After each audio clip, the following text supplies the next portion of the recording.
Education institute कितना बड़ा role play करता है कि आपके बर्डन्स को कम करने के आपको हुँ, आपको जो यस। स्ट्रेस है या जिस फेज़ से आप गुज़र रहे हैं, उसको कम करने के लिए एजुकेशन इंस्टीट्यूट कितना बड़ा रोल प्ले करता है? एजुकेशन इंस्टीट्यूशन का बहुत बड़ा रोल है। वैसे सॉरी टू से माफ़ी चाहूँगी मैं, आजकल टीचर्स या एजुकेशन ऑर्गेनाइज़ेशन, स्कूल्स जो रोल्स उनको प्ले करने चाहिए वो नहीं करते हैं। आजकल कोई भी स्कूल ऐसा कोई एक काउंसलिंग सेशन नहीं क्रिएट करते हैं, ना ही वो ऑर्गेनाइज़ करते हैं कि उनको एटलीस्ट बताया जाए स्टूडेंट्स को कि उनको सोशल मीडिया कितना यूज़ करना है, उससे कितना दूर रहना है। नहीं, no education on this. Social media को यूज करने की कोई लिमिट ही नहीं है। और एक माँ के कहने पे अब पहली बात तो माँ के पास टाइम नहीं है। अगर कोई निकाल भी रही है, बोल भी रही है, तो students not willing to listen because school में ये सब नहीं है। They are following school, they are following their teachers, they are following their mentors. But वहां पर नहीं है तो नहीं, ये नहीं चलेगा। They will not accept it. So I request to schools, organizations, and teachers, mentors कि they just organise some activities जिसमें उनको एक मेंटल हेल्थ के ऊपर काम किया जाए। उनके उनके साथ 1-to-1 सेशन होने चाहिए। उनको कभी ऐसा कंफर्ट जोन देना चाहिए जहाँ पे वो अपनी सारी प्रॉब्लम्स आके बोल पाए, बता सके। राइट, अपने आप को आपके सामने रखें। पेन है तो भी आपके सामने रखें, खुशी है तो भी आपके सामने रखें। The bond should be like that. But है नहीं ऐसा, तभी सफरिंग्स बढ़ रही है। अगर ऐसा हो तो ये सफरिंग्स इतनी बड़े ना हो। हमारे जमाने में ना, आई रिमेम्बर माय टीचर, कि हम उनसे भी जाके अपनी अच्छी बुरी बात कर लेते थे और हमें सोल्यूशन भी मिलता था, सॉफ्ट कॉर्नर भी मिलता था। तो रिजेक्शन का फीलिंग बहुत कम था, इनसिक्योरिटी बहुत कम थी। हमारी जिंदगी कुछ और तरह की थी। और इतना कुछ होने के बावजूद भी आज हम रिजेक्शन का feeling, insecurity, losing, ashamed, embarrassment, इन चीजों को हैंडल नहीं कर सकते। तो ये जो जवान बच्चे अभी बड़े हो रहे हैं, इन्होंने तो ऐसा कुछ देखा ही नहीं। तो कैसे आप एक्सपेक्ट कर सकते हो कि ये इतने हैवी इमोशंस को हैंडल कर लेंगे? नहीं कर सकते। तो मुझे लगता है स्कूल कॉलेजेस को इसके ऊपर काम करना चाहिए। उनके लिए कुछ ऐसी वर्कशॉप्स अरेंज करनी चाहिए, कुछ ऐसे सेशंस अरेंज करने चाहिए जिसमें they feel comfortable, they can speak, 1-to-1 session होने चाहिए उनके। तो ये सब चीजें होनी चाहिए। More important then education. Education हो जाएगी अगर मेंटल हेल्थ अच्छी है। बच्चा अच्छा बड़ा हो रहा है, उसकी मेंटल डेवलपमेंट अच्छी हो रही है, तो एजुकेशन भी अच्छी चाहिए। पेरेंट्स का भी रोल अच्छा, उनको भी अच्छा प्ले करना चाहिए। अगर आपको लगता है कि आप स्कूल मतलब is not doing all these activities, तो पेरेंट्स को फील होता है कि यस, मेरे बच्चे को जरूरत है किसी प्रोफेशनल की, किसी काउंसलर की। उनको लगता है मेरा बच्चा अकेले अकेले रहता है, बहुत ज्यादा सोशल मीडिया यूज कर रहा है, इसकी वोकैबुलरी, इसकी बॉडी लैंग्वेज, इसका घर में बिहेवियर सब मतलब impacted by the social media and negative emotions हैं। तो देन मतलब उसको पेरेंट्स को डिसाइड करना चाहिए, उनके साथ क्वालिटी टाइम स्पेंड करना चाहिए। कहते हैं तभी कहते हैं कि पहला स्कूल जो है वो बच्चे का उसका घर है और पहली टीचर उसकी माँ है। माँ है, यस। राइट। तो माँ माँ को मतलब पता चल जाता है, माँ को थोड़ा सा ही टाइम देने की जरूरत होती है, तो माँ समझ जाती है कि समथिंग रॉन्ग विद माय बच्चा।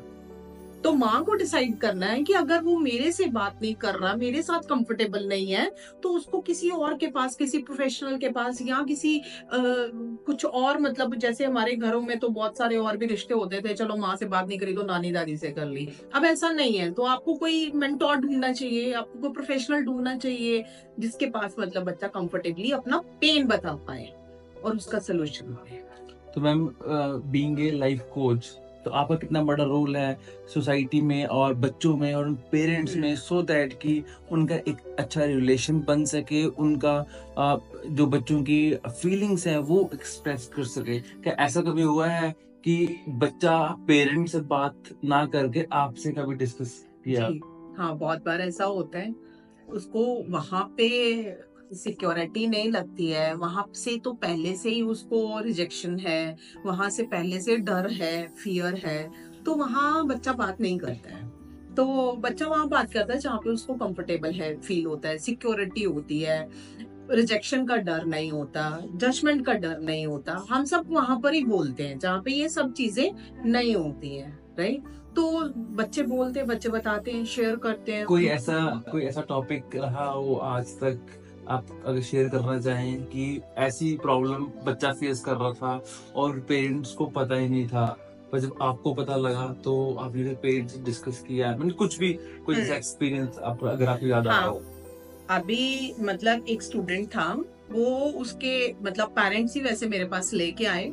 वो स्टूडेंट बहुत ब्रिलियंट था, फर्स्ट क्लास से किंडरगार्टन से चल रहा है तो 6th 7th तक चल रहा है, मतलब अच्छी उसके परसेंटेज जा रही है, अच्छे मार्क्स जा रहे हैं। वो 95% लेने वाला बच्चा एकदम से, मतलब उसके पेरेंट्स का ये कंप्लेंट था कि ये पढ़ाई में इसका परसेंटेज कम हो गया और इसकी जो एक्टिविटीज है वो भी डिफरेंट हो गई हैं। क्लास में मतलब एक लड़ाई झगड़ा बढ़ गया बच्चों के साथ, बहस आर्गुमेंट्स टीचर्स के साथ, ये सब चीजें डेवलप हो रही हैं। इसका behaviour with teachers, behaviour with family members, mom dad के साथ भी चेंज हो रहा है, परसेंटेज भी कम हो रही है, पर पता नहीं क्यों। तो I just spoke to that student, मैंने उससे बातचीत करी, तब मैं मतलब ऐसे लाइट मोड में ही थी, इतना मैंने वो नहीं कि, है ना, मैंने उससे बातचीत करी, देखा, उसको बड़ी डिटेल से सुना कि क्या मतलब उसके माइंड में क्या है, क्या वो सच में पढ़ना नहीं चाह रहा है या सच में उसका इंटरेस्ट लूज हो रहा है पढ़ाई से, क्या वो अच्छे मार्क्स नहीं लेना चाह रहा है। तो जब मैंने बातचीत उससे आगे बढ़ाई तो मुझे पता चला कि उसकी ये सब चीजों का रीजन एक बुलिंग भी था, यस, राइट। जो हम यस, यस। मतलब बुलिंग भी एक इसका बहुत बड़ा रीजन है। वो स्टूडेंट बहुत सेंसिटिव, बहुत मतलब वो एक कह लो भी एक सेंसिटिव पर्सनालिटी है, इमोशनली सेंसिटिव, और सोसाइटी में भी वो सेंसिटिव रहता है, किसी को कुछ अच्छा बुरा बोलना नहीं, किसी के साथ लड़ाई झगड़ा नहीं करना। लेकिन उसका लड़ाई झगड़ा क्यों हो रहा था? अगर वो खुद लड़ाई झगड़ा नहीं कर रहा लेकिन उसका अपना लड़ाई झगड़ा हो रहा है, तो उसमें है कि somebody else is bullying him, उसको बुलिंग कर रहे हैं। तो वो इतना उसमें अग्रेशन बढ़ता गया, तो उसकी वो बुलिंग के दरमियान उसको अपनी इंसल्ट फील होती थी। तो वो ना 6th में 7th में 8th में जा रहा था, तो उसमें लड़कियां भी बड़ी हो रही हैं, तो वो जो बुलिंग है ना उसको मतलब वो इस तरह से ले रहा था कि यस, मेरे को लड़कियों के सामने बुली किया जाता है, मेरे को मतलब इंसल्ट फील होती है, अशेम्ड लगता है, कभी मतलब ये अब मैं इसको कैसे बोलूं कि फिजिकल हरासमेंट भी आती है उसको। तो ही सेड कि मैम फिर मैं क्या करूं, अगर मैं आगे से रिप्लाई ना करूं, उसको वापस ना मारूं तो मेरी इंसल्ट होती है, लड़कियां मेरे पे हंसती हैं, मेरे साथ वाले लड़के मेरे पे हंसते हैं, तो मैं क्या ऐसे ही बैठा रहूं फिर? तो फिर अगर पलट के उसको मारा उसने, लड़ाई बढ़ गई, तो फिर पढ़ाई नहीं होगी ना, फिर तो डाइवर्ट हो गया, फोकस ही बदल गया ना, फिर तो फोकस पढ़ाई से हट के उधर चला गया। ऐसे ही धीरे धीरे 1 साल लगा उसको 96 97 से 76 77 पे आने में। तो पेरेंट्स तो वरिड होंगे ही होंगे, खुद भी वरिड है, लेकिन क्या करे, घर आके उसकी मम्मी ने उसको मुझे बताया कि इसका सुबह इंग्लिश का पेपर है, but he is not ready to take the test, exam देने नहीं जाना है। पूरी रात रोता रहा कि मुझे उसने कुछ ऐसा बोला तो मुझे उसको पीटना है, मम्मी प्लीज मुझे उसको पीटना है, मुझे परमिशन दे दो, मुझे उसको पीटा, बिकॉज उसके लिए ये भी कंफर्टेबल नहीं है, लेकिन अंदर एग्रेशन, इमोशंस पहाड़ बना हुआ है, भारी है वो, तो उसकी वजह से मुझे उसको पीटना है सुबह, मुझे इंग्लिश का पेपर नहीं देना, मुझे उसको पीटना है। टारगेट हिल गया, फोकस हिल गया, सही गया, यस। राइट। तो वो सब चीजें उसके अंदर थी, तो उसने ये सारी स्टोरी बोल के सुनाई। Then I just came to know कि ये बच्चा इंटेलिजेंट है, वापस 96 97 पे चला जाएगा। इसका ये जो थर्ड फैक्टर है बुलिंग, इसको हटाना पड़ेगा, इसको कंट्रोल करना पड़ेगा। उसके लिए सिंपल मैंने उसकी मदर को सजेस्ट किया, इसका स्कूल चेंज कर दो, इसका पीयर ग्रुप चेंज कर दो, जिस पीयर ग्रुप में ये अभी प्रेजेंटली है इसको वहां से हटा उठा लो, वो इस कंपैटिबिलिटी नहीं है, ये एक डिफरेंट पर्सनालिटी है आपका बच्चा, तो वो एक डिफरेंट पीयर ग्रुप में है, वो इसको फिट नहीं बैठ रहा। बुलिंग बहुत बढ़ गई है, बड़ी क्लास के बच्चे भी बुलिंग के लिए आ रहे हैं, साथ वाले भी आ रहे हैं, लड़कियां भी हैं, तो ये सब इसको मेंटल स्ट्रेस दे रही हैं चीजें, ये अपनी पढ़ाई पे फोकस नहीं कर पाएगा अगर ऐसा ही चलता रहा तो इसको इसका इन्वायरमेंट चेंज करना पड़ेगा। एंड दे डिड, और उससे सबसे बड़ी अच्छी बात है कि वो बच्चा फिर से दोबारा, आज उसका रिपोर्ट कार्ड चेक करो, in different environment, different school, he is on 95 96 after a year. तो ये बहुत ही अच्छी अचीवमेंट है यस, आपके लिए भी और आई थिंक पेरेंट्स के लिए। मेरे लिए तो चलो खैर, मेरा तो मतलब है, मैं तो always available for the service for the people, लेकिन पेरेंट्स के लिए, उस Parents- बच्चे के लिए, Yes, उसका फ्यूचर, पेरेंट्स आपको पूरी वही याद रखेंगे। हाँ ऑब्वियसली, हैं? मे तो- गॉड ब्लेस, वो स्टूडेंट बच्चा है जो ना, बिल्कुल। उसका बचपन देख, उसका वो प्रॉब्लम से कैसे निकला, तो now he is happy, he is again 95 plus है उसके, मैंने मम्मी से कंफर्म किया, तो देन शी टोल्ड मी कि अभी दोबारा से वापस ये 95 प्लस पे आ गए। मैं कहूँ चलो शुक्र है, अच्छा है। Yes. तो एक छोटी सी बात कई बार बहुत बड़ी प्रॉब्लम को सॉल्व कर देती है। तो रही बात मैम स्टूडेंट्स के अलावा भी जो लोग अभी जॉब कर रहे हैं, किसी कंपनीज में हैं, किसी ऑर्गेनाइजेशन में हैं, उनमें भी सुसाइड की टेंडेंसी बहुत ज़्यादा है, और जो अगेन हमारे सोसाइटी के लिए एक बहुत ही बुरी बात है। तो हम इस चीज़ को कैसे कम कर सकते हैं, तो और सोसाइटी का क्या रोल है? यस, इसमें अगेन सिद्धार्थ वही चीजें आएंगी, रिलेशनशिप प्रॉब्लम्स आती हैं, उनको हम संभाल नहीं पाते हैं, इतने ज्यादा कॉम्प्लिकेटेड हो जाते हैं, कंट्रोल से बाहर हो जाते हैं, कोई सोल्यूशन नहीं मिलता है, तो अगेन वही नेगेटिव इमोशंस का जो भार है वो भरना शुरू हो जाता है। तो वही जो नेगेटिव इमोशंस है वही हमें ये सुसाइडल थॉट्स की तरफ लेके जाते हैं फिर से, और वही एक सोल्यूशन दिखता है, यंग जनरेशन को भी वही दिखता है, बच्चों को भी वही दिखता है कि ये आसान है, जीवन लीला ही खत्म कर दो। तो उनको ना ये नहीं समझ आता, नहीं पढ़ाया जाता। हम थोड़ा सा, चलो कुछ अगर स्पिरिचुअलिटी हमारी फैमिली में चल रही होती है तो हम समझते हैं कि ये लाइफ तोहफा है भगवान का दिया हुआ, और इसकी हमें वैल्यू करनी चाहिए। पहले तो उनको अपनी लाइफ की वैल्यू नहीं फील होती है, खुद को उनको क्लैरिटी नहीं होती है, कोई लाइफ में मतलब गोल सेटिंग नहीं है, लाइफ में रोड मैप नहीं है, कहाँ जाना है कहाँ नहीं जाना है, राइट। अगर वो रॉन्ग रिलेशनशिप में जाते हैं, वहां इंडल्ज हो जाते हैं, वहां पे रिजेक्शन और एक्सेप्टेंस नहीं है, रिलेशनशिप्स कॉम्प्लिकेटेड है, तो भी उससे निकलने का रीजन उनको और रास्ता आसान यही लगता है। फाइनेंशियल क्राइसिस भी इसका रीजन रहता है।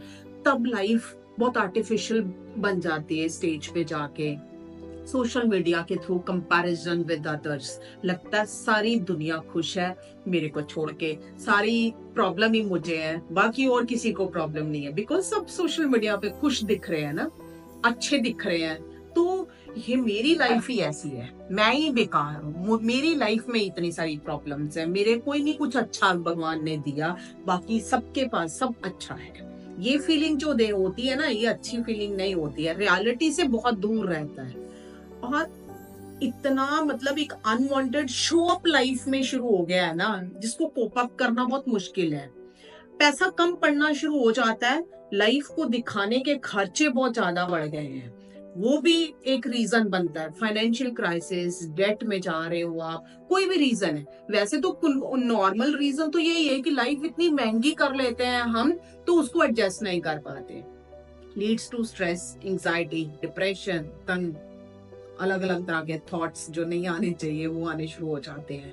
दूसरा, रिलेशनशिप इतने कॉम्प्लिकेटेड कर लेते हैं हम, और उसके जो रिस्पॉन्सेज हैं, उससे जो आने वाली रिजेक्शंस हैं, उससे आने वाली इनसिक्योरिटी है, that leads to that negative emotions, और नेगेटिव इमोशंस घूम फिर के फिर से वही उसी थॉट पे ही जाएंगे, राइट। तो इसके 3-4 कारण हैं जिसकी वजह से जो नौजवान लोग, जो अडल्ट पीपल जिनको हम बोलते हैं, उनके लिए भी ये थोड़ा सा हो रहा है कि they are just preferring for this कि सुसाइड कर लो, अच्छा है, ये आसान रास्ता है, जिंदगी नहीं सॉल्व हो रही प्रॉब्लम तो छोड़ दो। ये रास्ता तो उनके लिए आसान है जो इस फेज से गुजर रहे हैं, क्योंकि उन्हें यहाँ इस फेज से निकलने का कोई ऑप्शन नहीं है।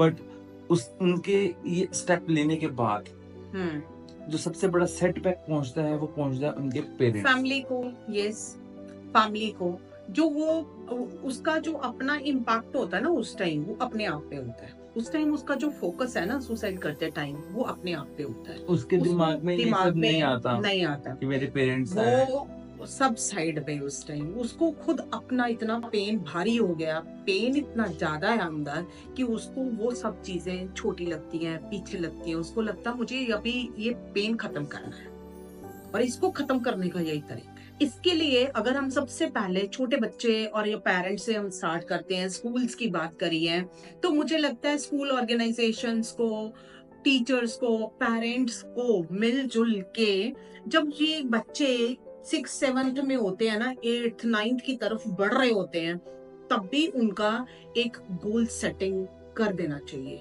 उनको समझा देना चाहिए कि तुम्हारी एजुकेशन का वैल्यू क्या है, तुम्हें पढ़ना क्यों जरूरी है। इनडायरेक्टली हम कह सकते हैं कि उनकी गोल सेटिंग के ऊपर फोकस करना। गोल सेटिंग बहुत लेट करते हैं हम लाइफ में जाके, सोचते हैं कि जब 30-35 के हो जाएंगे तब करेंगे, तब तो जिंदगी निकल गई।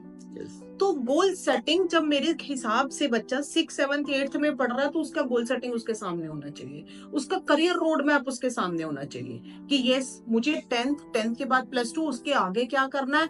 It depends on his interest, उसकी स्किल्स कैसी हैं, उसका अपना पर्सनल इंटरेस्ट क्या है, फैमिली इंटरेस्ट क्या है, उसके हिसाब से एक कॉम्बिनेशन बना के you need to develop a road map.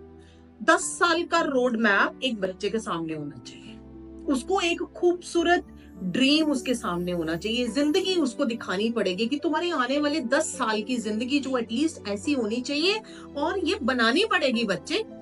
ये बनी बनाई कहीं नहीं बिकती है कि मैं पैसे दूंगी तो ये तुम्हें ये 10 साल की खूबसूरत जिंदगी ला के दे दूंगी। नो, हम टॉयज लेके आ सकते हैं, हम अच्छे कपड़े दे सकते हैं, अच्छा फूड दे सकती हूँ मैं, अच्छी चीजें जिंदगी में ये दे सकती हूँ, लेकिन ये जो तुम्हारे आने वाले 10 साल खूबसूरत चाहते हो तुम, और जो मैंने दिखाए हैं, बच्चे को दिखाना पड़ेगा, ड्रीम दिखाना पड़ेगा उसको, उसकी गोल सेटिंग करनी पड़ेगी, उसको रोड मैप देना पड़ेगा और उसको ये बताना पड़ेगा कि ये you need to create it.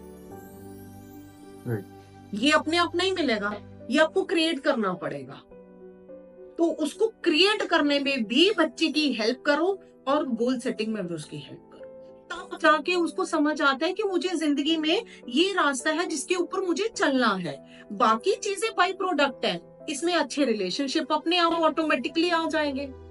जब अपने आप इस रोड मैप पे चल रहे हो, अपने टारगेट के ऊपर फोकस कर रहे हो, उसके लिए डेवलप कर रहे हो खुद को, पढ़ रहे हो, आगे बढ़ रहे हो, तो बाकी चीजें आपकी लाइफ में, पैसा विल कम ऑटोमेटिकली, अच्छे relationship will come to you, आपका वैल्यू बढ़ता जाएगा, सोशल वैल्यू बढ़ेगा, फैमिली में भी वैल्यू बढ़ेगा, पीयर ग्रुप्स में भी वैल्यू बढ़ेगा, और आप एक अच्छी लाइफ जियोगे।